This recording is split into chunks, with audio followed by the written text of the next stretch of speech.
কোথাও দাঁড়িয়ে একটা গর্জন দেই, तमाम পৃথিবীর সমস্ত ছাগলের বাচ্চা আমাদের সামনে দাঁড়াবার সাহস পায় না। আল্লাহ পাক বাঘকে যেই শক্তি দিয়ে সৃষ্টি করেছেন, বাঘ যদি সেই শক্তি নিয়ে একবার মাঠে দাঁড়িয়ে যায়, ছাগলের দল মাঠে দাঁড়াবার কোশ্চিনকালেও হিম্মত এবং সাহস পাবে না।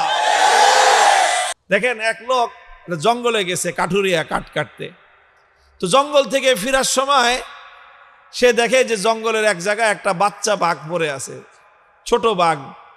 বাঘিনী হয়তো কোথাও গেছে শিকার টিকার করতে, ওই বাঘের বাচ্চাটা বাঘিনী থেকে তার মায়ের থেকে আলাদা হয়ে গেছে। এখন কাঠুরিয়া বাঘের বাচ্চা পাইছে, ছোট বাচ্চা, শখ করে এটাকে কোলে করে বাড়িতে নিয়ে আসছে।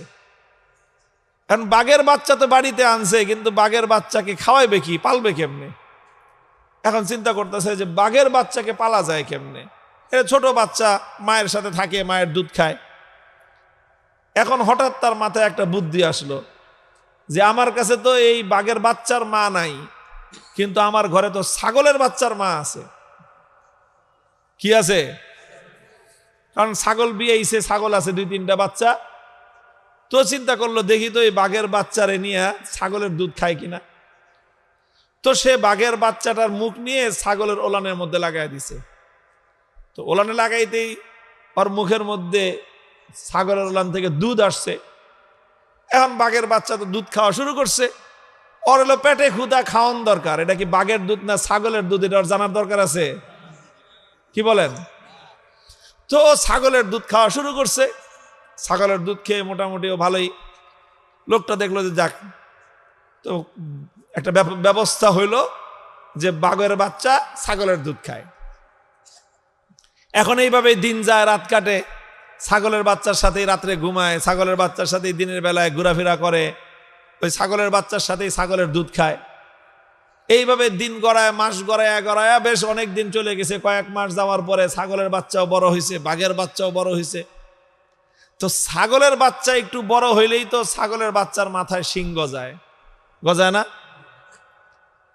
ছাগলের বাচ্চার মাথায় যখন শিং গজায়, তখন দেখবেন নতুন নতুন শিং গজাইলে ছাগলের বাচ্চার একটা প্রবণতা তৈরি হয়, খালি গুতাগুতি করে, ত্রিং বিরিং বেশি করে। যার তার সাথে গিয়ে গুতাগুতি লাগে, নিজেরা গুতাগুতি করে, কুত্তা পাইলে কুত্তার সাথে গুতাগুতি লাগে, বেড়ার সাথে গুতাগুতি লাগে, গাছের সাথে গুতাগুতি করে। এটা হলো ছাগলের বাচ্চার স্বভাব। ব্যাং যেরকম নতুন পানি পেলে লাফায় বেশি, রাজনৈতিক পাতি নেতারা ক্ষমতার গন্ধ পাইলে লাফায় বেশি, ছাগলের মাথায় শিং গজাইলে লাফায় বেশি। কুনা ব্যাং, রাজনীতির পাতি নেতা, ছাগলের বাচ্চা, তিনটার একই চরিত্র। এখন যখন ছাগলের এই শিং গজাইছে, ও তো খালি গুতাগুতি করে, একটার সাথে গুতাগুতি লাগে, বাঘের বাচ্চার সাথেও গুতাগুতি লাগে। এখন বলেন, বাঘের বাচ্চার মাথায় তার শিং গজায় না, বরং বাঘের বাচ্চার মাথাটা একটু তুলতুলে নরম নরম। তো ছাগলের বাচ্চা গুতা দিয়ে মজা পায়, নরম জায়গায় গুতা দেয়, দেখে শিং ঢুকে যায়, ও খুব মজা পায় ছাগলের বাচ্চা। এখন বাঘের বাচ্চাও ছাগলের বাচ্চারে দেখা ও গুতা দিতে আসে, ও গুতা দিয়ে উল্টা ব্যথা পায়, কারণ ওর মাথায় তো কি নাই, শিং নাই। এখন বাঘের বাচ্চা খালি কান্দে আর আল্লাহর কাছে দোয়া করে যে আল্লাহ তুমি আমার 2টা শিং দাও। কি দাও? আচ্ছা আপনারা বলেন তো, বাঘের বাচ্চা কতদিন দোয়া করলে আল্লাহ শিং দিবে ওর মাথায়? ভাই, বাঘের বাচ্চা যদি কিয়ামত পর্যন্ত দোয়া করে, আর আমাকে বড় বড় হুজুরদেরকে দিয়ে যদি খতম পড়ায়, মিলাদ শরীফ পড়ায়, দোয়া করায় যে হুজুর দোয়া করে দেন আমি বাঘের বাচ্চা, আমার মাথায় তো শিং নাই, আল্লাহ যেন 2টা শিং দেয়, আল্লাহ দিবে শিং? আরে ভাই, বাঘের বাচ্চার মাথায় কি শিং হবে নাকি? কিন্তু বাঘের বাচ্চা তো বুঝে না, ও মনে করতেছে শিংয়ের মধ্যেই সব শক্তি। ছাগলের মাথায় যেহেতু শিং আছে এই জন্য ছাগল শক্তিশালী, আমার মাথায় যেহেতু শিং নাই এই জন্য আমি দুর্বল, এটাও ভাবে। এইভাবেই ওর দিন কাটে খুব দুঃখে যে মাথায় কি নাই, শিং নাই। তোর ছাগলের বাচ্চারা খুব মজায়, ওরে নিয়ে খেলে। ওরে পাইছে একটা বোকা, যেরকম নাদুস নুদুস বড় সড় শরীর, মাথায় নাই শিং, মারে গুতার কান্দেও। একদিন মাঠের মধ্যে এরকম ছাগল চড়তেছে, সব ছাগলের পাল, সব ছাগলের পাল মিলে এই বাঘের বাচ্চাটারে নিয়ে তামাশা করতেছে। একজনে মাথার মধ্যে গুতা মারে, ও কান্দে, পিছন দিক থেকে লেজের মধ্যে পাছার মধ্যে আরেকজনে গুতা মারে, ও আবার ঘুরে দাঁড়ায়, পিঠের মধ্যে আরেকটা ছাগলে গুতা মারে। এই সব করতেছে, সব ছাগলের বাচ্চারা নাচতেছে আর বাঘের বাচ্চাটা কাঁদতেছে। দূর থেকে একটা বড় বাঘ এই দৃশ্যটা দেখছে। এই দৃশ্য দেখে তো বাঘ থক হয়ে গেছে। এই যেটা পড়লো কোন কলিকাল, ছাগলে চাটে বাঘের গাল।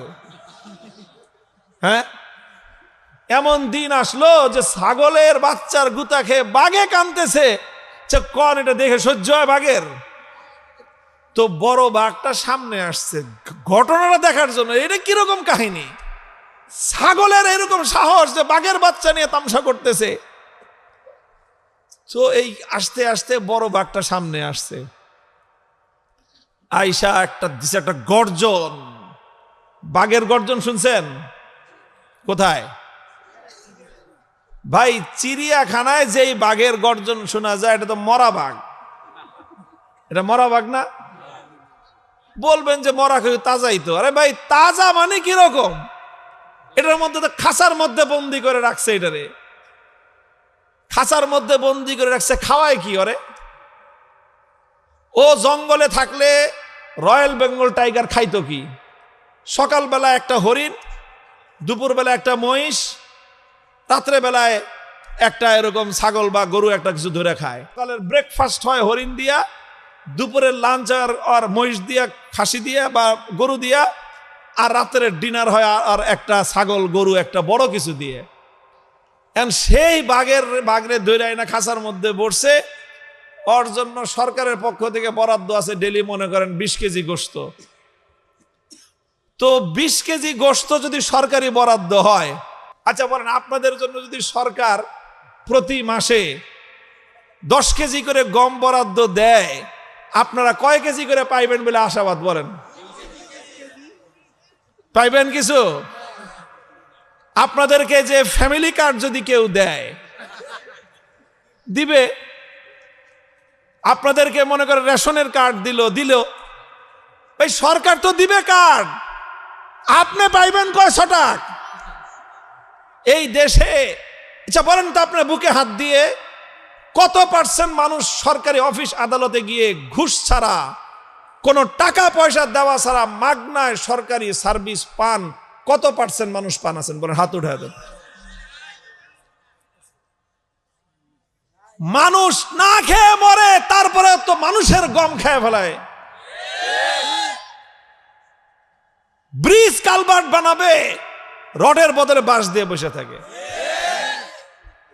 তাইলে এই যদি হয় মানুষের সাথে আচরণ, চিড়িয়াখানার বাঘের সাথে কি করে ওরা? আর বাঘে তার কইতেও পারে না তুই আমার গোশত মেরে খাইছস। ওই 20 কেজি গোশতে 10 কেজি আগেই যায় গিয়ে চিড়িয়াখানার বাইরেই, ভিতরে যা পাঠায় ওখান থেকে স্টাফ মিস্টাফ যা আছে ওরা গরুর মাংস কিছু আপনার বুনা করে খায়, আর ছাল পাকলা কিছু দেয় বাঘেরে খায়, ওই আর কি। তো এই খায়া খুয়ে সারাদিন চিত্তে শুয়েই থাকে। এরপরে এই বাঘরে যদি কেউ খোঁচা মারেন, তাহলে দেখেন বাঘের তাকাইলে আপনার কলজে পানি শুকিয়ে যাবে। এরপরে মাঝে মাঝে ও একটু নিঃশ্বাস ছাড়ে, গর্জন দিবে কি? এই মরা বাঘ, আটকানো বাঘের বুকের থেকে গর্জন আর হুঙ্কার বের হয়। এরপরও সামান্য একটু আওয়াজ যখন করে, গোটা চিড়িয়াখানা থরথর করে কেঁপে উঠে, সমস্ত পোলাপান দৌড় দেয় যে বাঘ গর্জন দিতেছে দেখার জন্য। এই যদি হয় মরা বাঘের গর্জন, তো জঙ্গলের আসল বাঘের গর্জনটা কেমন হয়? একেবারে জমিন থেকে আসমান পর্যন্ত থরথর করে কাঁপতে শুরু করে, পাহাড় পর্যন্ত কেঁপে উঠে বাঘের গর্জনে। তো বাঘটা যখন এরকম গর্জন দিছে, ছাগলের কি অবস্থা কর? এই বাঘের এক গর্জন শুনে সব ছাগল যে যেদিকে পারে প্রাণপণ খালি দৌড়াজো দৌড়ায়, কাইলো দৌড়ায়, দৌড়াইতেই আছে। সমস্ত ছাগল বাঘের গর্জনে হুঙ্কারে ময়দান খালি করে সব পলাইছে। ছাগলেও দৌড়ায়, ছাগলের বাচ্চাও দৌড়ায়, সাথে সাথে বাঘের বাচ্চাও দৌড়ায়। বড় বাঘটা পিছন থেকে দৌড়ায় আসছে। আজকে কিন্তু ও কোনো ছাগল শিকার করতে আসে নাই, আজকে আসছে ও বাঘের বাচ্চাটার কাহিনী বোঝার জন্য, যে ঘটনাটা কি, বাঘের বাচ্চারে নিয়ে ছাগলে খেলে কেন। ও পিছন থেকে খাবা মেয়েরা বাঘের বাচ্চাটারে ধরছে, দেখে যে ওর বুক কাঁপতেছে, কিরে তুই দৌড়াস কেন? বাঘের বাচ্চারে জিজ্ঞাসা করে বড় বাঘ, তুই দৌড়াস কেন?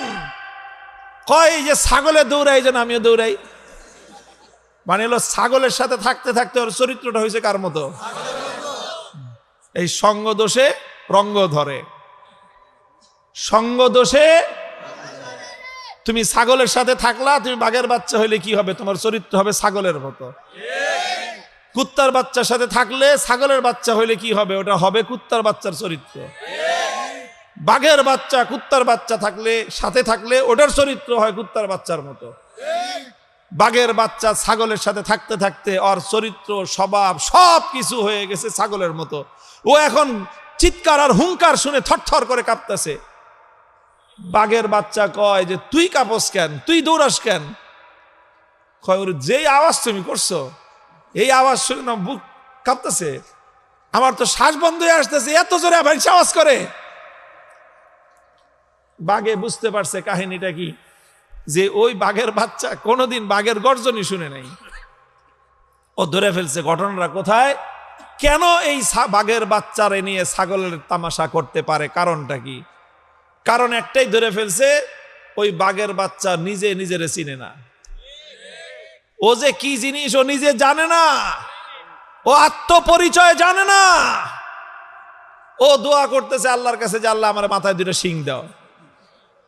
আরে বলদ জানি কথাকার, আরে ছাগলের শক্তি ওর শিংয়ের মধ্যে, বাঘের শক্তি কি ওর শিংয়ের মধ্যে থাকে? বাঘের শক্তি থাকে ওর পাঞ্জার মধ্যে, বাঘের শক্তি থাকে ওর নখের মধ্যে, ওর দাঁতের মধ্যে। বাঘ যদি খাবলা মেরে কাউরে ধরছে, কামড় দিতে হবে না, খালি দুই হাত দিয়ে পাঞ্জা মেরে ধরলে বাঘের পাঞ্জা থেকে মুক্তি পাওয়া, বাঘের পাঞ্জা থেকে ছাড়া পাওয়া কঠিন আছে। এই জন্য বিগত দিনে একজনে কইছিল, বাঘে ধরলে ছাড় পাওয়া যায়, কিন্তু অমুক নেত্রী ধরলে ছাড়ে না। পরে বাংলাদেশের মানুষ নেত্রীরে দেখায় দিছে যে নেত্রী ধরলেও ছাড়া পাওয়া যায়, বাঙালি যেদিন ধরে সেদিন তোমার দুপুরের খানা খাওয়ারও সময় হয় না। কথা বলেন ঠিক কিনা? তো বাঘটা বুঝছে যে এই বাঘের বাচ্চার আসলে সমস্যা কোথায়। ও নিজেরে চিনে না, নিজের আত্মপরিচয় জানে না।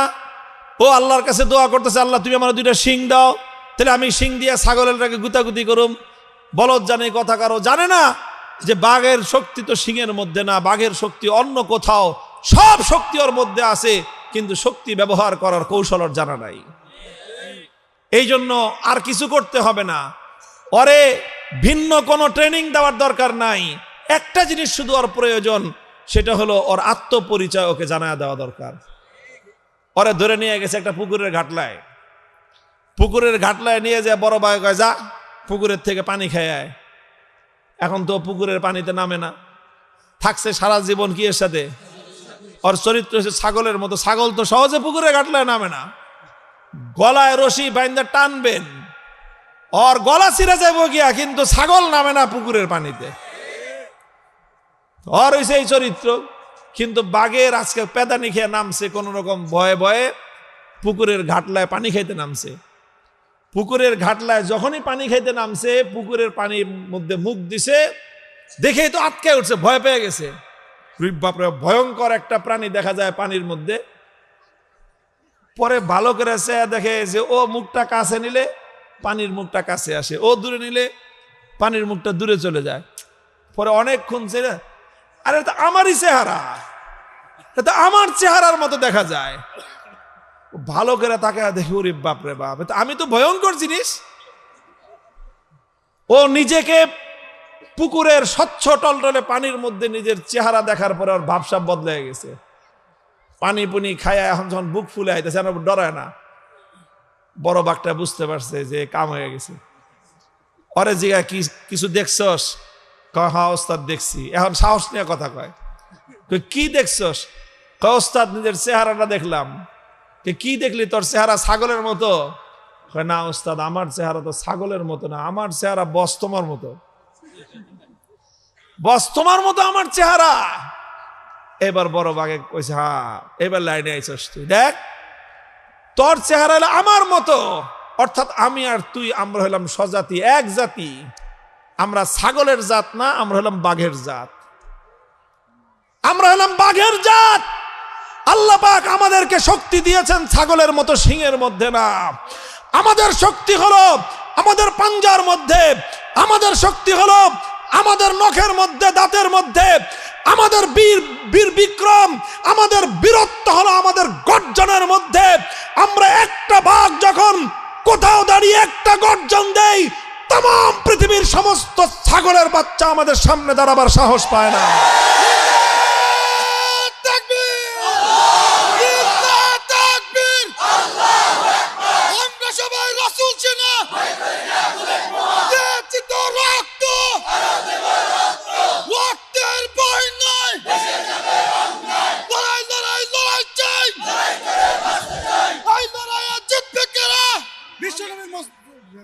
মোহতারাম হাজিরিন, পরিষ্কার কথা এটাই, এটাই পরিষ্কার কথা, এটাই আসল রহস্য। বাঘের বাচ্চা যতদিন নিজের আত্মপরিচয় না জেনেছে, যতদিন নিজের শক্তির সন্ধান সে না পেয়েছে, সে আল্লাহর কাছে দোয়া করছে, আল্লাহ তুমি মানে ছাগলের মতো দুইটা শিং দাও। অথচ এই বাঘ জানে না যে হাজার শিংওয়ালা ছাগল একটা বাঘের সামনে কোনো শক্তি নাই।